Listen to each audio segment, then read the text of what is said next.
Supreme court వస్తానన్నటువంటి చెప్తున్నటువంటి సుప్రీంకోర్టుకి వెళ్ళి మళ్ళీ అప్పీల్ చేసుకునేటువంటి పరిస్థితి ఉన్నట్టుగా నేను వార్తల్లో చూశాను.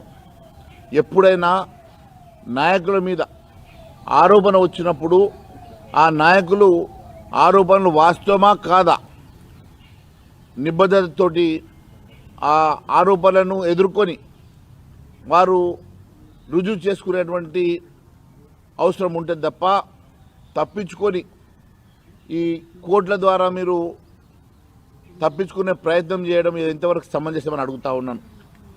అదే మాదిరిగా కేటీఆర్ గారు మంత్రిగా ఉన్నప్పుడు ఆ రోజు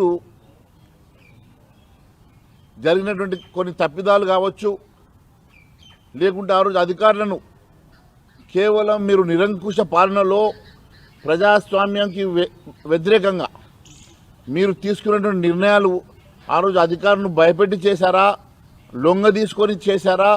కానీ అధికారులను ఈరోజు బలిపశువు చేస్తున్నటువంటి తీరు చూస్తూ ఉంటే చాలా బాధాకరంగా ఉన్నది. ఈరోజు మంత్రి గారు చేసి ఆదేశాలు ఇచ్చి వారితో పరిచయించుకొని ఈరోజు నా ప్రమేయం లేదు, అధికారులదే ప్రమేయం ఉన్నదని చెప్పే ప్రయత్నం చేయడం అంటే ఆ రోజు మీరు నిరంకుశంగా వారిని లొంగ తీసుకొని వారిని భయభ్రాంతుల్ని చేసి మీరు తీసుకున్న నిర్ణయాన్ని వారితో ఇంప్లిమెంట్ చేయించి ఈరోజు మీరు తప్పించుకునే ప్రయత్నం చేస్తున్నటువంటి మరి కేటీఆర్ గారు నిజంగా ఈ ప్రజాస్వామ్యంలో మీరు నిర్దోషి అయితే దీన్ని నిలబడి ఎదుర్కొని వాస్తవాలు తేటతెల్లం ప్రజానీకానికి చేయాల్సినటువంటి అవసరం ఉన్నది తప్ప ప్రజాక్షేత్రంలో ఈ వాస్తవాలు ఏందో నాయకుడు అనేవాడు వాస్తవాన్ని బయటపెట్టి దీన్ని ఎదుర్కోవాలి తప్ప ఈరోజు దొంగతనాల కోర్టులకు వెళ్ళేసి తప్పించుకునే ప్రయత్నం చేయడం ఇది బాధాకరం అని చెప్పి తెలియజేస్తా ఉన్నాను. మరి గత ప్రభుత్వంలో జరిగినటువంటి అనేకమైనటువంటి అక్రమాలు, గత ప్రభుత్వంలో జరిగినటువంటి అనేకమైనటువంటి కుంభకోణాలు అవన్నీ కూడా వెలికి తీస్తానని చెప్పినటువంటి రేవంత్ రెడ్డి గారు లక్షల కోట్ల రూపాయలు కక్కిస్తా, లక్షల కోట్ల రూపాయలతోటి మరి సంక్షేమ కార్యక్రమాలు చేపడతానని చెప్పి ఆ రోజు మీరు కాదు రాహుల్ గాంధీ గారితో మీరు పలికించినటువంటి పలుకులు ఇంకా ప్రజలు మర్చిపోలేదు. 2 లక్షల కోట్ల కుంభకోణం ఒక కాళేశ్వరంలో జరిగింది. ఆ 2 లక్షల కోట్ల కుంభకోణంతో 6 గ్యారంటీలు ఇంప్లిమెంట్ చేస్తా అని చెప్పి ఆ రోజు రాహుల్ గాంధీతో చిలక పలుకులు పలికించిన రేవంత్ రెడ్డి గారు మరి 2 లక్షల కోట్లు ఏమైనాయి? ఆ కుంభకోణం సంగతి ఎందుకు మాట్లాడతలేరు? అదే కాకుండా ధరణిలో జరిగినటువంటి లక్షల కోట్ల కుంభకోణం గురించి మాట్లాడారు. మరి ఆ లక్షల కోట్ల రూపాయల కుంభకోణం సంగతి ఏమైంది?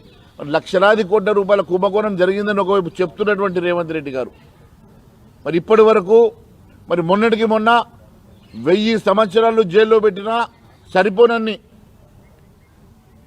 శిక్ష పడుతుందని చెప్పేసినటువంటి రేవంత్ రెడ్డి గారు మరి 1000 సంవత్సరాలకు శిక్ష పడేటువంటి నేరం ఏం చేశారో ఇప్పటి వరకు మీరు బయట పెట్టలేదు. 1000 సంవత్సరాలకు సరిపడేటువంటి నేరంకి ఎన్ని శిక్షలు పెట్టారు, ఎన్ని కేసులు పెట్టారు, ఎన్ని రకాలుగా మీరు ప్రజానీకానికి వాస్తవాలు తెలియజేశారు, ఇప్పటి వరకు దాని మీద ప్రస్తావన చేయలేదు. కేవలం సినిమా డైలాగులు కొడతా ఉన్నారు. మీరు మరి తిట్టినట్టు చేస్తే ఆయన ఏడ్చినట్టు చేస్తూ ఉన్నారు.